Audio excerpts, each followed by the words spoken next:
Okay, so what if I told you that the three most powerful words we use, I love you, are actually built on an illusion? That is the seriously provocative idea we're going to dive into today. It comes from Xuefeng's text, Love is a State. And this piece, wow, it doesn't just ask us to question our definition of love, it basically tells us to throw the whole thing out and start from scratch. And whoa, the author really doesn't ease us into this, do they?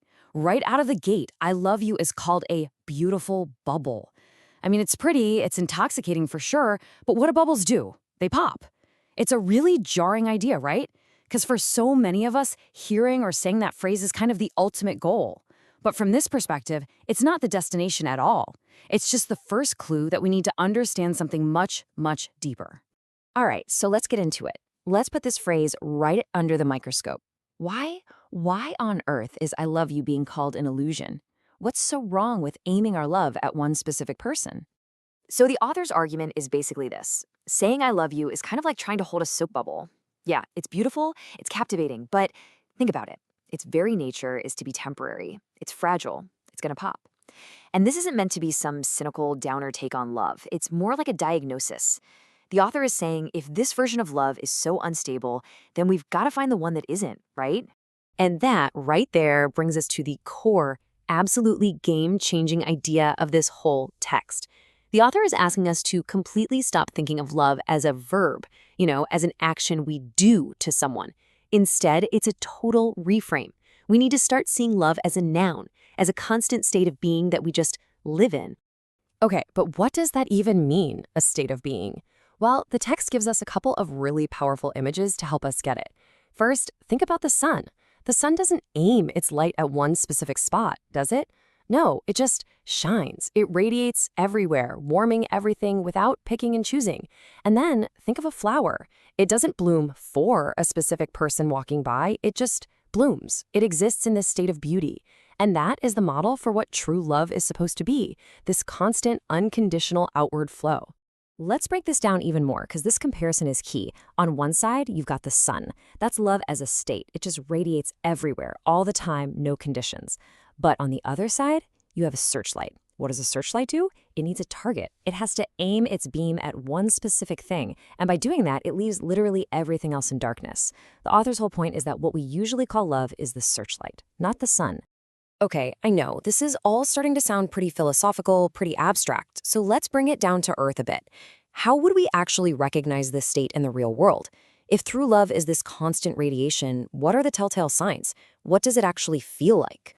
And honestly, this is the million-dollar question, isn't it? If you take the you out of I love you, what's even left?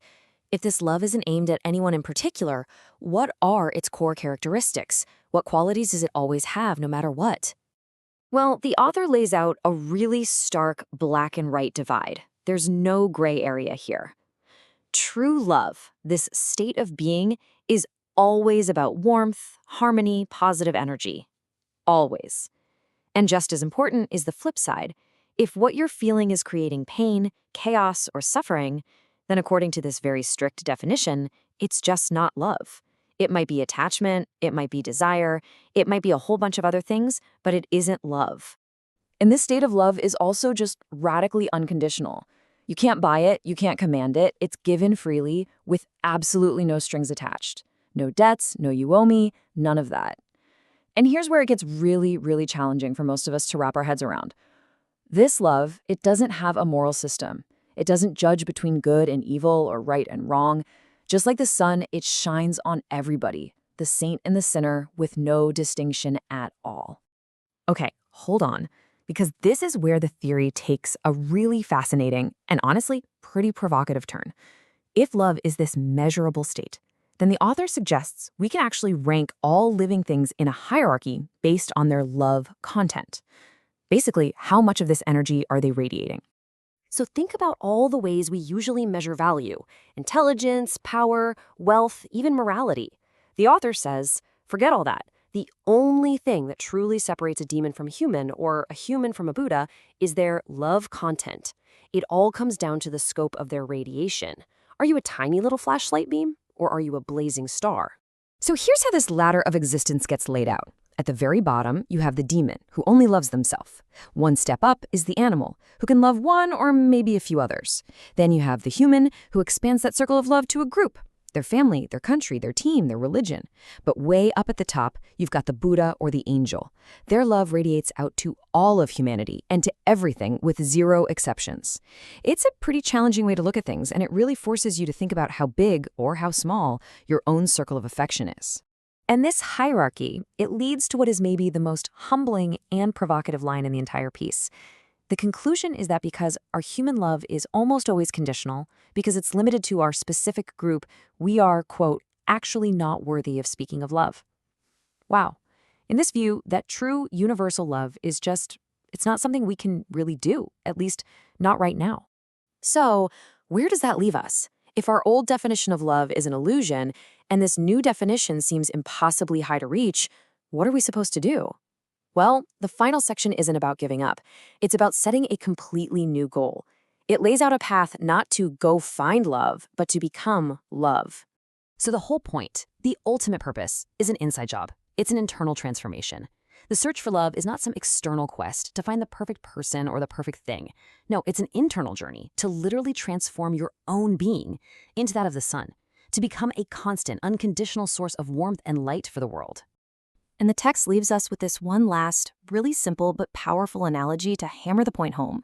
It's like this: you can't see the colors of a sunset if you don't have eyes, right?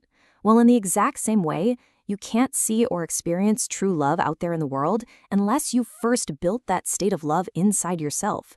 It's a prerequisite. You have to have it to see it.